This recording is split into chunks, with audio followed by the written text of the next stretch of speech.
Hello! Okay, I am live again after a brief absence of 2 weeks, during which time my lovely wife Rue was away doing a little bit of gold prospecting in the vicious Australian outback. Anyway, I am here again for the reading of Shave My Spider. So we're going to have a flick through this today. And I'm going to be reading a little bit from Mongolia. Mongolia was a pretty exciting chunk. But yes, so I'm back and Rue is back, more importantly my support team. Because how can I do all this without Rue, you know? Like, I can't arrange fabric and do things and create this beautiful executive studio. What you see around you. You did acquire some new furniture. Yes, yes, I acquired. Yes, it's been verge clearance, which is my favourite time of year in Australia. It's when you can put out big items of crap like broken washing machines and mattresses and stuff like that all over the verge, and the government or the council comes around and collects them all in big trucks. And it happens in areas twice a year. It happens in your area, and it just goes on a rotating thing. And it means that we live in a pretty all right area actually.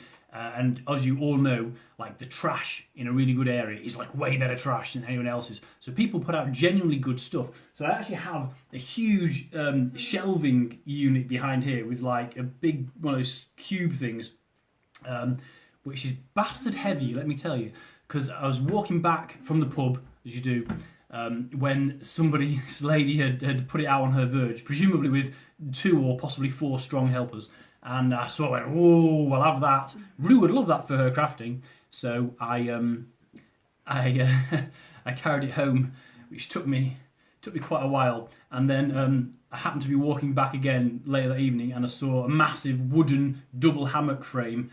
So I brought that as well. And I couldn't walk for about the next 2 days because I'd pulled all the muscles in my entire body trying to carry it home. But anyway, I did that. So Rue's back, and she's got something to show you. She's going to bring in her finds because she was out hunting for gold with her metal detector. That's where she's been, why I haven't been doing anything for the last couple of weeks.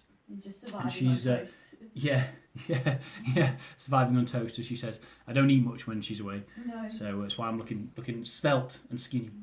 But anyway, she's found a little bit of gold, and she's brought it here. Here we go, love. So this is my vial. It sounds amazing to say, oh, I found 30 gold nuggets, but they're very, very small nuggets. Most of them are miniature. They're very, very small gold nuggets. But I did find 2 really nice ones. On the first day, I found this amazing one. I thought, oh, this will be an amazing trip. I found a 1.2 gram. It's a little butterfly nugget. Little tiny butterfly. It's very Gotta use your cute. imagination. Dad's like, oh, women always look for like it's a cloud. Pictures inside the gold nuggets. And then this one, I thought it was like a manta ray or something. I don't know, some kind of fish. It's a flat one, and it looks a little bit like some kind of little fishy. And in case you can't tell, she also has a brand new dye job because as soon as she came home from the bush, I needed to redo my priorities. Hair. You know, immediately she had to redo a full hair dye. Yeah, it was time. I mean, definitely time. It's vital, you know. But yeah, that and a meat pie. Gold nuggets. So I think I got 7.8 grams in total, which is. So if you're thinking of robbing our house, $700? She's almost paid for the cost of renting her metal detector with the finds of the gold and the petrol to actually get out there. So that's to put it in perspective. It's very exciting though. Find this. She had a good time. I was like, woohoo! So yeah. And he survived as well on toast. Didn't break my jaw this time. Oh, good. Last time she was away for one of these camps is when I broke my jaw. Oh, and, yeah. That was unfortunate. Very unfortunate. Anyway, right, so I'm gonna dive in now. We're reading a little bit from Shave My Spider from Mongolia. So in this chapter, we're in Mongolia, and Rue and her sister Vicky is also with us. She arrived when we were in Vietnam, travelled around with us to Mongolia, and we all went camping together. Well, we went on an organised excursion in one of these battered little Russian minibus things, which only had 2 working gears, and it was the roughest ride you can ever imagine, and we were in it for over a week. So at this point, I think we've been lucky. We've actually only been in it for a few days, and part of the appeal of this trip, apart from the battered Russian minibus, was that we were going to have a horseback ride through the steppes, the wide open grasslands of Mongolia, and stay in camps with the nomads. So it's pretty exciting. Anyway, I'll get straight to it. Nature calling. Our camp that night was a cluster of gur tents set up in the shelter of a small rocky outcrop. Technically, it was a tourist camp, as evidenced by the fact that there were 4 gurs, all showing signs of age, and a battered Russian ex-army jeep parked amongst them. But again, I remembered that tourism was a scarce commodity in these parts, and the people running the camp would never be able to rely exclusively on it for their livelihood. Consequently, it was more like a homestay than purpose-built tourist accommodation. Animals roamed freely around the area, scrawny goats, towering yaks, and dogs whose size fell somewhere in between. Lonely Planet sagely informed us that the traditional countryside greeting, Nokoi Kori, usually called out on approach to a stranger's gur, literally translates as, hold the dog. As always, the first order of business upon arriving was to locate the toilet. Roughly half the time this proved impossible because there wasn't one. This time, however, we were in luck. This being a semi-permanent residence, at least for half the year, the owners had dug a loo, so we went in search of it straight away. It was much further than we expected and took some finding, even with directions. Presumably to keep unpleasant odours away from the camp, they dug their pit a good few minutes' walk away from the tents. By way of compensation, they'd picked an incredible spot. If ever there was a loo with a view, this was it. Surrounded by a waist-high log fence, it faced the mountains across the vast undulating plains. Worth making the trip, Rue commented, as she squatted behind the privacy screen. This thing works as a windbreak too. Now, it's not often that wind direction is a factor in urination, but out here on the steppe, the buffeting breeze could have serious implications for one's aim. When the nomads were good enough to provide us with boards over a hole to stand on, it did seem rather rude to piss all over them. Of course, this wasn't a problem for Rue. She was more concerned with the bum chill factor. It was a beautiful walk back, though. The matriarch of the family was milking a yak, which by that point seemed completely normal. She crouched on a tiny plastic stool and had mastered an interesting milking technique. Holding a baby yak under one arm, she let it reach out and take its mother's teat in its mouth. Once the baby started to suckle, she pulled it away, fastening her gnarly hands on the teats and squeezing them for all she was worth. The baby yak moaned in dismay and received a clip around the ears with the woman's free hand as she adjusted her grip. Poor little thing, said Rue. She might regret doing that when it's the size of a pickup truck. Next, we explored Mongolia's biggest waterfall, which the lateness of the season had reduced to a trickle. It was still impressive, though, a sudden stab wound in the heart of the grasslands, the much-reduced Orkhon River spilling 26 metres into a basin far below us. The sheer-sided gorge was filled with the tallest trees I'd seen in the country. They grew exactly as high as the gorge was deep, stopping abruptly level with our feet. Even they knew better than to mess with the fierce winds of the steppe. That evening, our guide, Soyol, invited us to help her cook dinner. She was making kushur, a popular snack pastry eaten mainly during Namdam, a countrywide festival of wrestling, horse raiding and archery that we were sadly going to miss.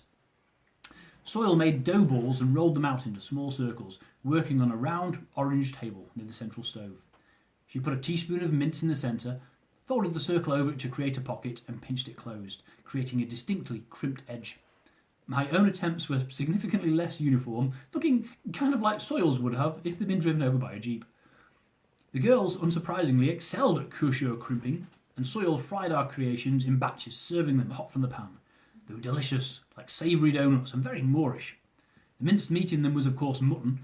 I had a strong suspicion that Soyol had half a dead sheep stashed away in one of her cardboard boxes and was slowly working her way through it. By way of a treat, the local family invited us to sample tarag. I accepted before I knew what it was, and was shown into their home gur next door. I was presented with a big bowl of yoghurt, which I took with my right hand as tradition demanded. The yoghurt was fresh, still warm in fact, and slightly fizzy.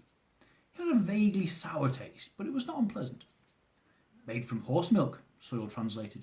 You like? Yeah, very good, I replied, in making enthusiastic noises to convey my appreciation. This was a mistake, as my empty bowl was immediately swapped for another full one, which I of course had to eat for politeness, though I learned my lesson and finished it quietly. It's good you only eat 2 bowls, Soyol told me afterwards with a wink. I found out later that tarag is a powerful laxative. That night, I felt the dreaded clench in my stomach, a surefire indication that the yoghurt had done its evil work. It hit me with an urgency that brooked no argument, so I sprinted out of the tent and into the frigid darkness. I remembered to grab a head torch on the way out, which got me as far as the dirt road we'd driven in on. I knew the loo was over the road, so I crossed it and was faced with the endless, trackless grasslands in front of me. Only it was all pitch black. Okay, I can do this, I told myself.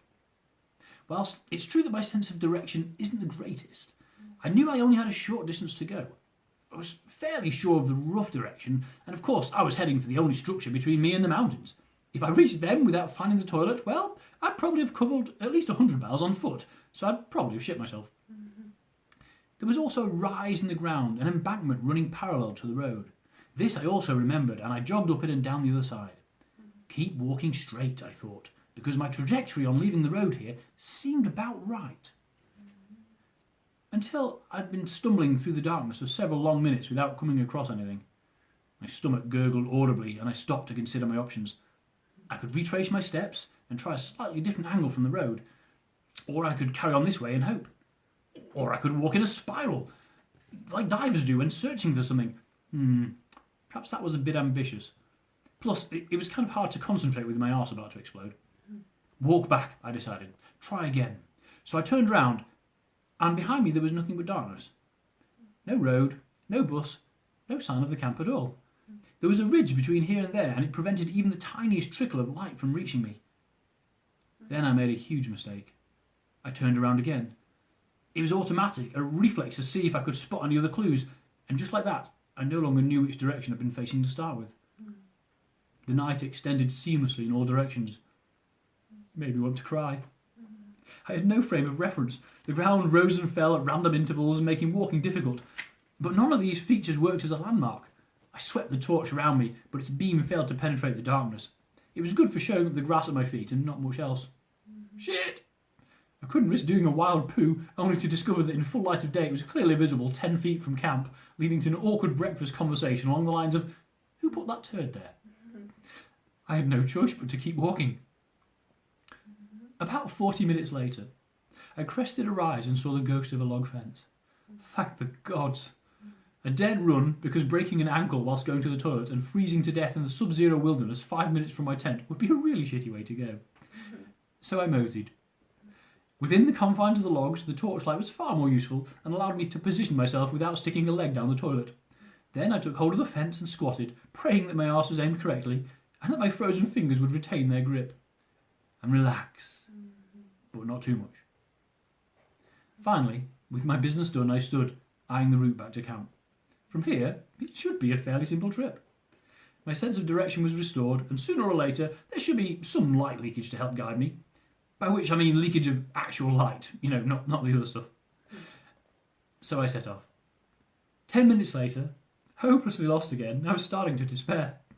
Why the bloody hell did they have to build the bog in such a ridiculous location? They were a tourist camp, for crying out loud. Surely this problem had arisen before. Or was everyone else escorted by a guide on their way to Lake Abel? Maybe it was my fault. Obviously I lacked the basic ability to walk in a straight line, otherwise I'd have hit at least some part of camp by now. I stopped and stared around me. Nothing. Then it dawned on me. The head torch was screwing me over. Its beam was too weak to pick out anything more than a few metres away, but it was ruining any chance of developing night vision. I reached up and switched it off, and stood there with my eyes closed for a couple of minutes. Sure enough, when I opened them, the world had taken on a tiny bit more definition. Everything was still black, but there were shades to it now. So following my nose, because it juts out quite a way in front of me, I headed off in what seemed like the right direction. I could tell when I crossed the road because the hard-packed earth underfoot felt different from the grass. It was flat and hard and rocky rather than uneven and hard and rocky. A small distinction, but it meant I was on the right track, literally. Then, out of the inky blackness loomed a shadowy form, a structure perhaps. I walked towards it, one hand extended before me, and recoiled as it made contact with something warm and hairy. "Yak!" I yelled, as what I'd hoped was a wall suddenly moved beneath my fingers. "Hairy yak!" I backed away, not in revulsion, because even unexpected animals are my friends, but because the yak might not share this sentiment, and might instead choose to stick his horns in my belly. I edged around the beast at a safe distance, and there it was, a tiny sliver of yellow light spilling out from under the door of our gur. Somehow I'd approached from entirely the wrong direction, and the yak had been blocking my line of sight, which, happens sometimes. Cold and weary, I strode up to the door and let myself back in. "There you are," said Rue. "We were about to send out a search party." "I could have used them about half an hour ago," I said, "but you'd never have found me. I was beyond the yak." "Oh," said Rue, "that's, unfortunate." "Tell me about it." "I'm glad you're back, though." "Yeah, me too." "I've been waiting for you," she said, "because I need you to help me with something." "All right, no worries. What is it?" I'm busting for the toilet and it's a bit dark outside. Will you go with me?"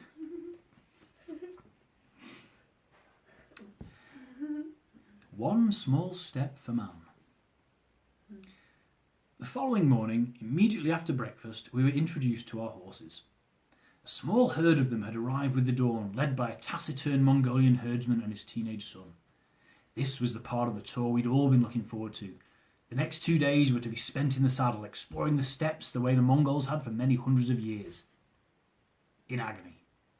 Because the saddles we'd be spending those days in were made of wood. 2 short planks joined lengthways that were wrapped in a thin sheet of leather.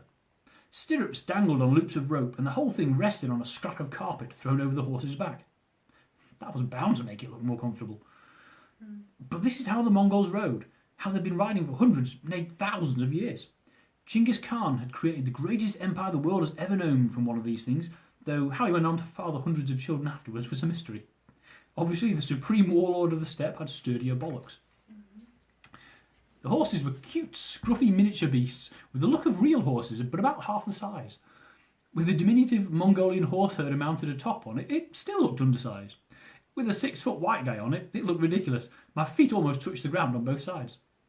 But I'm getting ahead of myself. Before he let us mount, the horse guide made us line up in front of the horses. Not too close, mind, in case we startled them. He inspected us like we were troops in his army, looking us up and down before making what I assumed were scathing comments about our dress sense. "No," he said, tugging on Vicky's scarf. Perplexed, she took it off and looked to Soil for an explanation. "Nothing loose," she translated, "because it could flap and scare the horse." "No," the horseman said, pointing to a dangling camera. "No taking pictures," Soil explained, "because it may startle the horse." "I could turn the flash off," Rue offered. "No, the sound of it and the movement could scare her. Don't make any sudden movements while on the horse." "Are we allowed to fall off?" I joked. "No, the nearest hospital is Ulaanbaatar, so please don't fall off."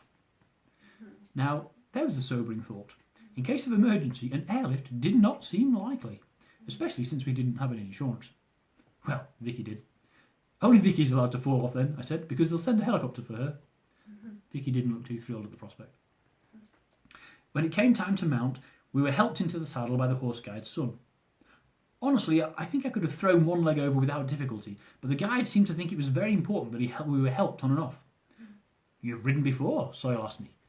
"Yes," I said. I didn't bother telling her exactly how long it had been since I'd last ridden, and there was no point in worrying her. I felt sure I could control this pint-sized beast, and if it wouldn't behave, well, I could always get off and carry it.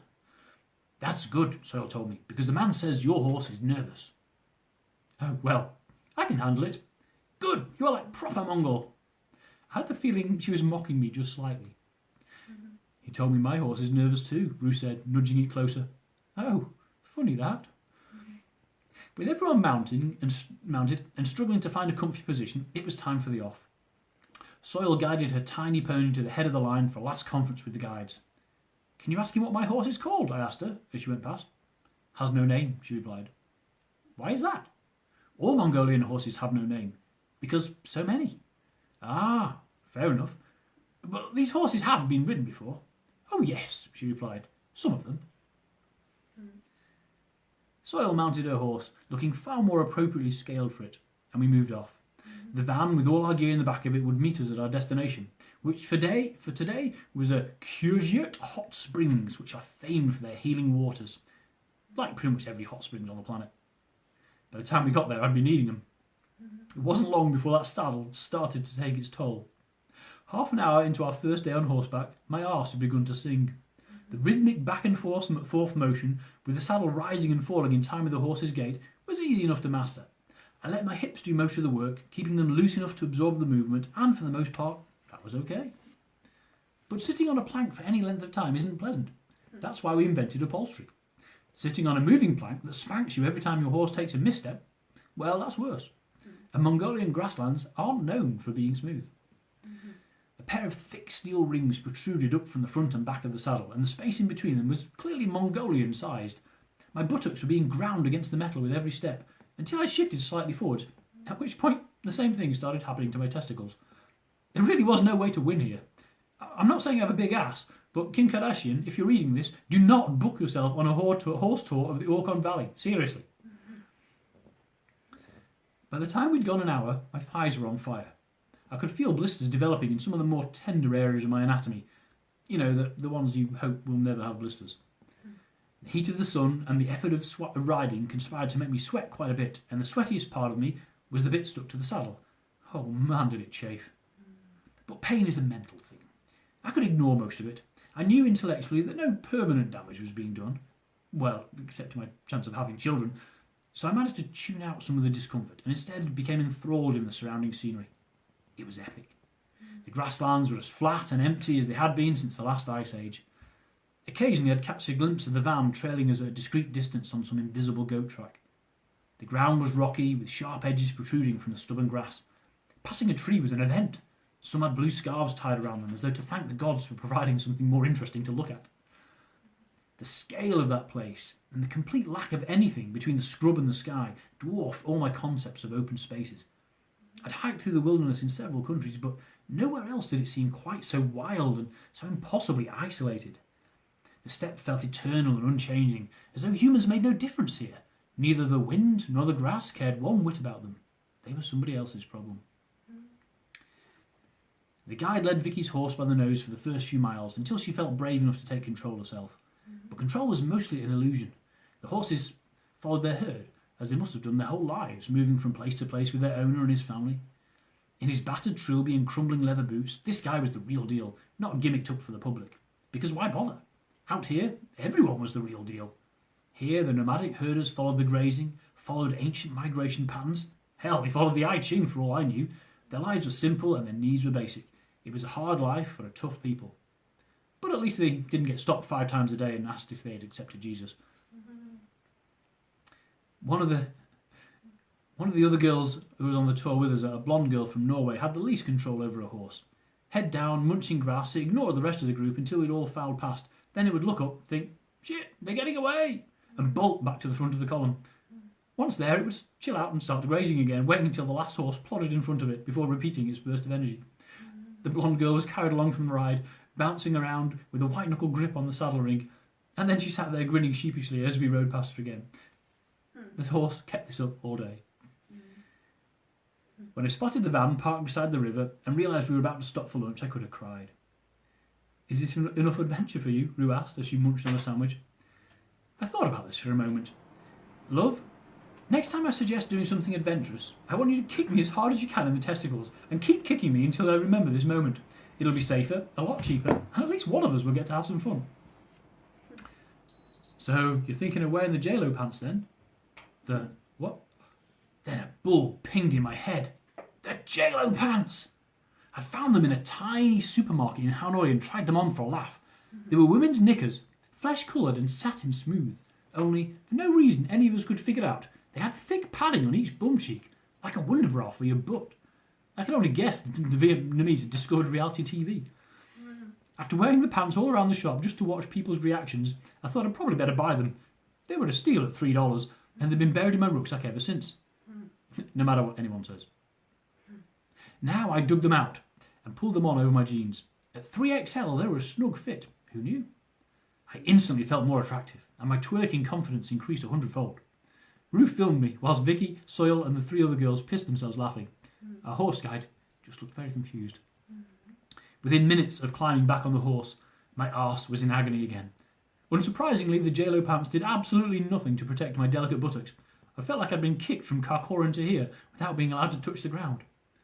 Just get to the hot springs. Get to the hot springs became my mantra. As each bruised bum cheek bounced off the instrument of my torture, I gritted my teeth and sounded it out in my mind. Just get to the hot springs. I'd Tell you what, I said to Roo in a rare moment of riding next to each other. These hot springs had better be worth it. The hot springs. 5 hours later, the guides led us up to a gur and dismounted, waving at us to do the same. Swinging my leg up and over was so painful I nearly passed out and toppled right off the beast, which would have been embarrassing, as when my head hit the ground, my legs would still have been wrapped around him. But once on my feet, I found I could still walk. Blood flow returned to some parts of me that had been denied recently, and with it came the realisation that I might still be capable of having children one day. The whole group tottered around like kids trying to walk in their mum's tallest heels, and there were gasps and grimaces of pain from all quarters. That wasn't too bad, I said, trying to lighten the mood. I received a number of black stares. Soil seemed completely unaffected by the ride. After conferring with the guides, she came over to make us an offer. If you want, we can go the rest of the way in the van, because we go too slow on these horses. All eyes looked up. Hope flickered in every one of them. If you want, Soil continued, say now and we all go in the van. There was a chorus of agreement. But then, as we clustered around the bus, repackaging our things, an idea came to me. We'd been going slow on the horses because of the inexperienced riders. So if I stayed with the horses on my own while the others rode in the van, I might get to do some real riding. And just like that, the switch in my brain was flicked to adventure. So what if my backside felt like Rocky's punching bag?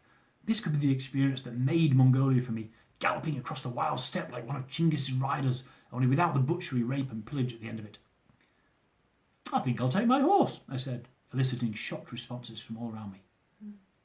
Aren't you in pain yet? Roo demanded, clearly upset that I wasn't. I am, I admitted, but this could be my one chance to go fast. She shook her head and climbed into the bus. Suit yourself, but you'll regret it. I headed back over the horses, brimming with enthusiasm. I knew this was going to hurt, but that didn't matter, because it was also going to be awesome. Unfortunately, such acts of bravery are often contagious. Yeah, I think I'll go on my horse too, said the blonde girl. Hey, why not, said her friend. And within seconds my plan was in tatters. All three of the girls had decided to join me, ruining any possibility of going for a gallop. Even worse, I couldn't back out now. After inspiring them with my bravado, I couldn't just chicken out and bugger off back to the bus. So one by one we remounted, and I felt my mistake in every shriek of tortured flesh. Vicky and Roo sat in the bus looking smug. Absolute bastards, I thought.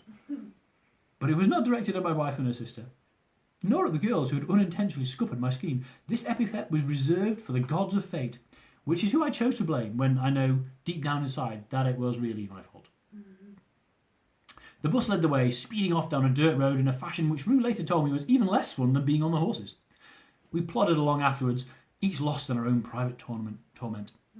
Then my horse, which had been following the narrow strip of grass beside the road, climbed a few steps as the grass became a bank. The girls stayed in formation, riding single file down the middle of the road, but I've always liked to be different. And anyway, my horse had made the decision to be up here, not me. I could live with it. But then the ridge I was on and the road began to part company. In a few strides, I was no longer walking with the pack, I was walking above them. I hauled on the reins, but already my horse's hooves were as high as the saddle of the horse next to me, which admittedly wasn't that high, but it was getting higher all the time. The guide called out to me, something that Soil translated as, Tony, come down from there. I bit back a savagely sarcastic response in favour of, I'm trying. A tree was growing on the edge of the hill, and the guide was urging me to jump down before we reached it. The horse had other ideas, though, and took the opportunity to climb further up the hill. By now the guide was shouting at me, presumably swearing, and I was starting to get worried. I wasn't in nearly as much control as I'd thought, and this horse was more than half wild. I didn't dare try to punish it, as I was now at its mercy. A fall from here was suddenly a much more dangerous prospect. Fighting with the reins, I managed to drag the horse's head back towards the others. Ahead I could see a dip where the ridge came within a metre of the road again. After that the slope rose dramatically and I'd be on my own. Flapping my legs ineffectually, I hauled on the reins. It wasn't the kindest way to treat the horse, but not something I would usually do, but I was getting desperate. Gradually the horse came round and I pointed him to a spot where the lip of the ridge had crumbled. I'd have to let him figure out how to negotiate it. Oh shit, here goes, I thought, and the horse sprang down onto the road, trotting a few steps as though in triumph. Look what I did, he was saying as he pranced past the others. I clung to his back and waited while the horse guide caught us up. He rode round the front of my horse, leaned out on his saddle and punched the horse squarely in the face. Soil trotted up to translate his advice to me. Be careful with that one, he's trouble. Great, I thought. This is exactly the right time to tell me that.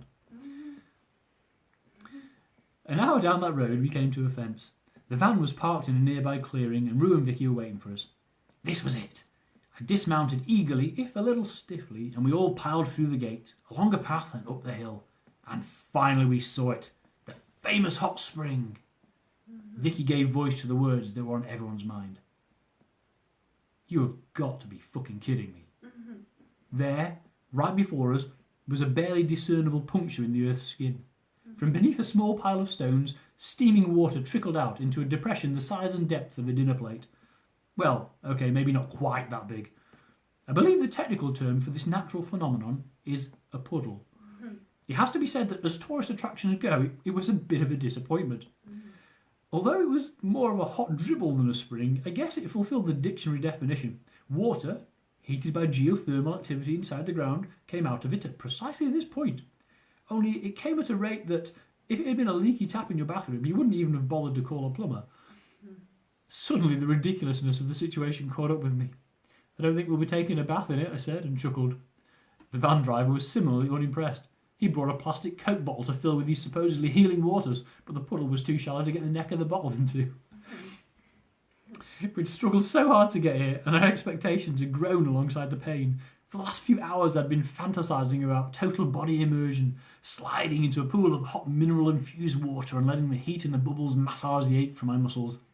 An actual massage wouldn't have gone amiss either, and I'd strongly consider the possibility of paying for one, were it on offer. Now it all seemed so silly.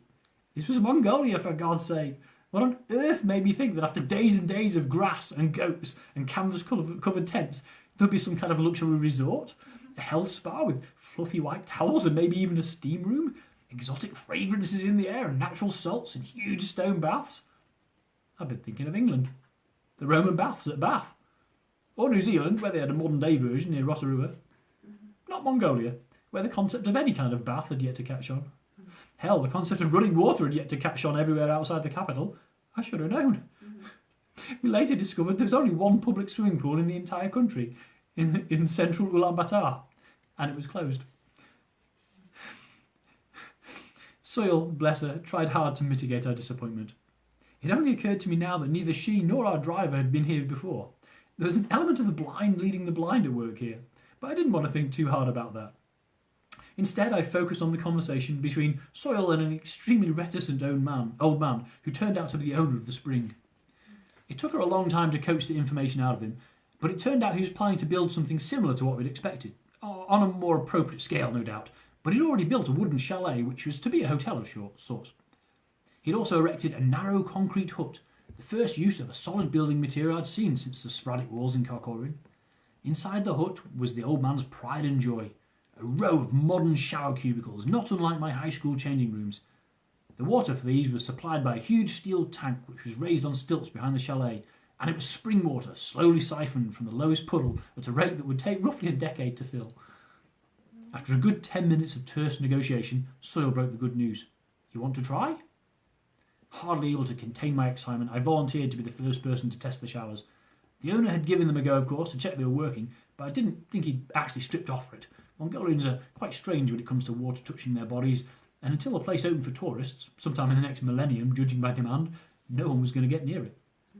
I raced to the bus for my towel, took a quick shower in the warm, sulphur-smelling water. Rue waited patiently for me, and then let me out when I was done. Bizarrely, the door locks had been fitted the wrong way round and could only be opened from the outside. Rue and Vicky took their turn next, and having been raised in Australia with their uber-conscious attitude to wasted water, they were both done inside 3 minutes. The 3 younger girls returned from their bus laden with bags of toiletries and cosmetics. They looked like they would be taking full advantage of this opportunity, so the rest of us regrouped at the bus and waited for them. And waited. And waited. We took bets on how long they'd be. The landowner was obviously reluctant to let us use his brand new facilities, and Soil had needed to do some fast and extensive talking to convince him. So, of course, the right thing to do was justify all his fears by spending half a day in there and draining all his precious water. Not. The girls seemed oblivious to this, though, and by the time they returned, having changed into their pyjamas, Vicky's guess of 45 minutes was closest, but only because none of us had guessed higher. Soil was annoyed, for a number of reasons. For one, it was getting quite late, and we still had a lot of ground to cover. For two, the girls were now inappropriately dressed, as that ground had to be covered on horseback. Even I was surprised about this, although I should have seen it coming. Too many horses for the guide to take on his own, Soil explained. Of course. His son had stayed with Vicky and Rue's horses while the rest of us rode here.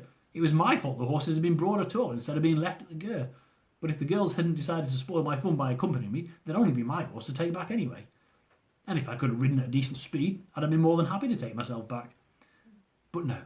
Instead, and with much complaining, the girls returned to the shower block, changed back into their stinking horse clothes, and then at the same agonising pace, we plotted back the way we'd come.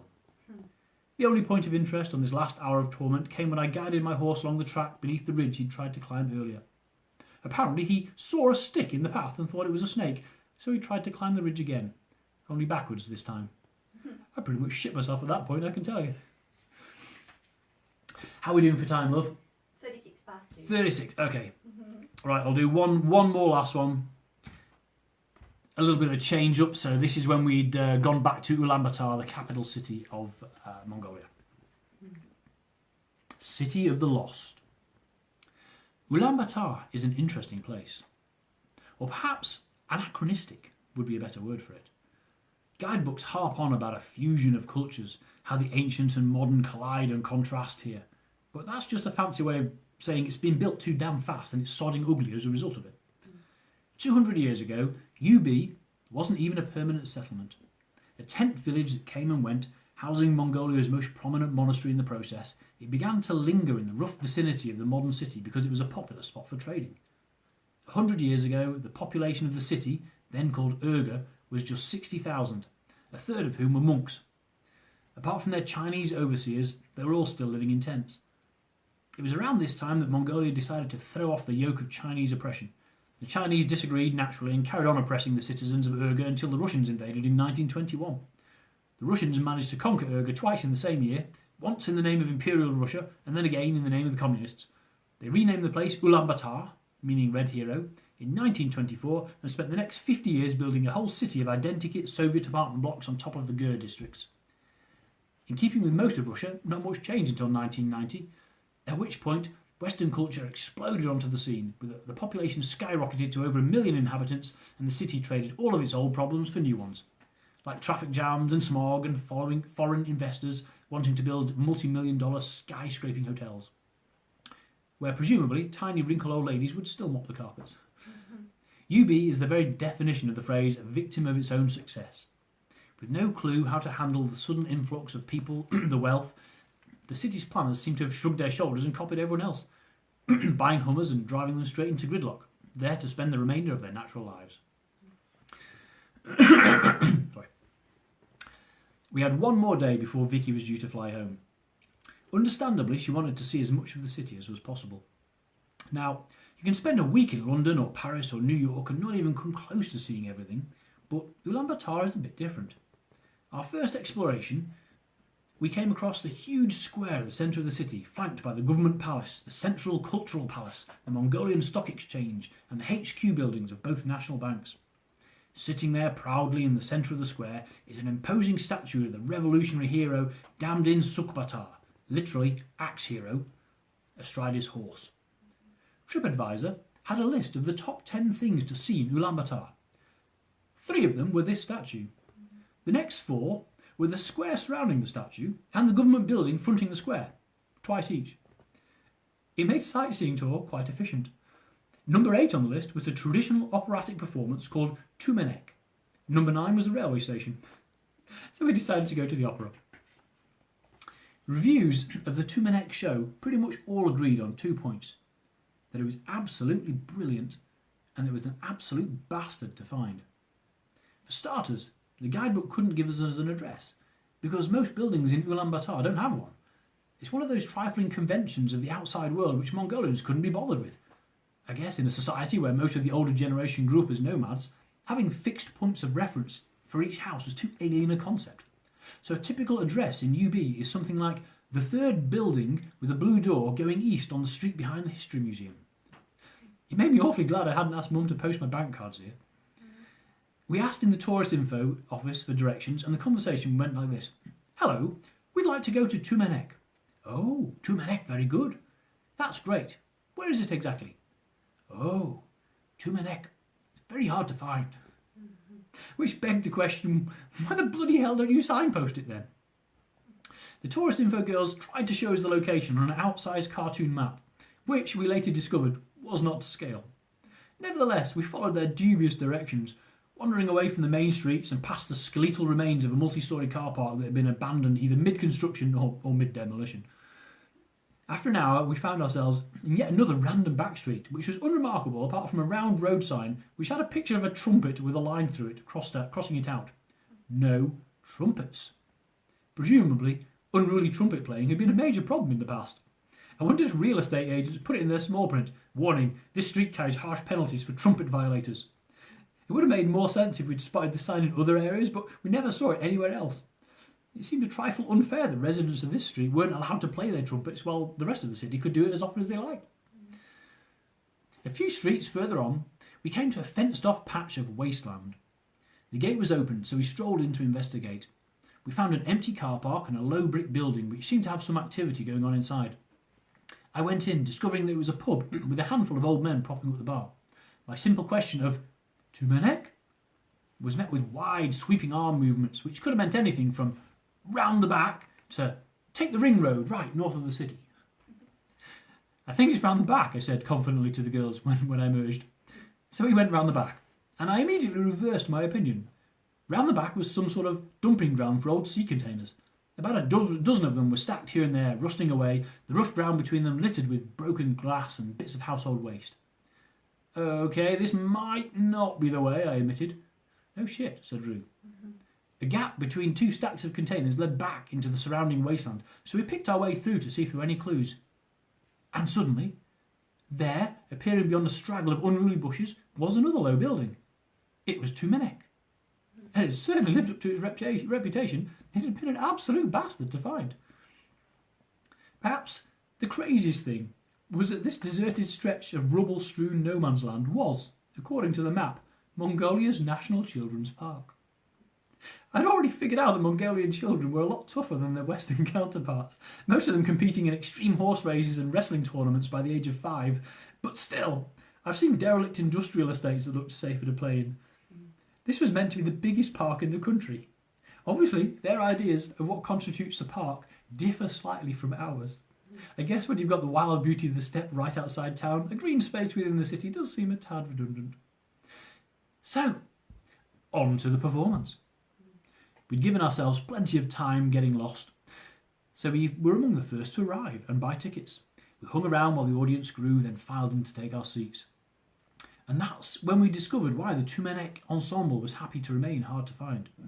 The venue was an intimate, low-ceilinged lounge, not much bigger than your average high school classroom. It had rows of benches on 3 sides surrounding a large carpet. No stage, no grand lighting rig, just the performers doing their thing within easy reach of our front row seats. The place was full without being uncomfortable. A group of older French tourists filed in after us and squeezed onto the end of our bench. They instinctively dropped their chatter to a whisper, such was the atmosphere of expectation in the room. A troupe of dancers were up first. In white skirts and jackets they twirled enthusiastically, perfectly in time, performing a series of energetic dances that had obvious Russian and Chinese influences. They were great, and being so close to the action really drew me in. Next up were the contortionists, and they had to be seen to be believed. 2 slender women in black bodysuits, they started off sitting on their own heads, and it only got crazier from there. Their grace, skill and synchronization was incredible. I winced as their backs bent further and further, sure to snap at any moment. One lady pretzel balanced impossibly atop another. When they both took one arm off, there was a collective gasp from the benches. "C'est formidable," the bloke next to me breathed, momentarily forgetting that I didn't speak French. "Je suis un lapin," I agreed, momentarily forgetting the same thing. The final act was the domain of the throat singer. This bizarre tradition has its roots in wide-open countryside where nomadic herders could project their voice for miles to honour the elemental spirits of the grasslands.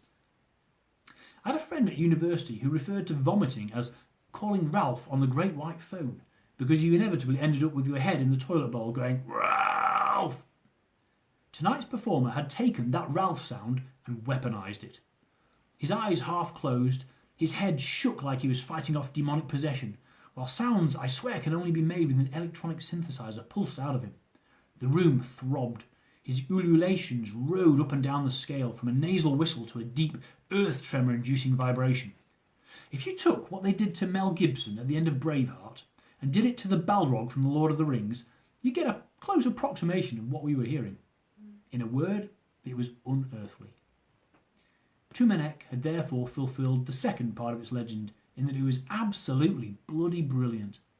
If you ever find yourself in Ulaanbaatar with nothing to do, presumably because you've already seen the statue of the man on the horse, go and see Tumanek. Honestly, you won't regret it. Well, assuming you can find it. For us, it had been well worth the hour we'd spend getting lost in the back streets. It was now getting dark, however, and it was time to head home. Which way is home? Vicky asked. We peered around ourselves into the rambling ruination of the children's park before us and the unlit streets beyond. That, I said, is a very good question. And there we go, we're done. They'd like to know what your shirt says. Oh, yeah. It says, this is realists. It says, realists, the only ones who know what's really going on. And these are 3 jars. This one says, I'm half full.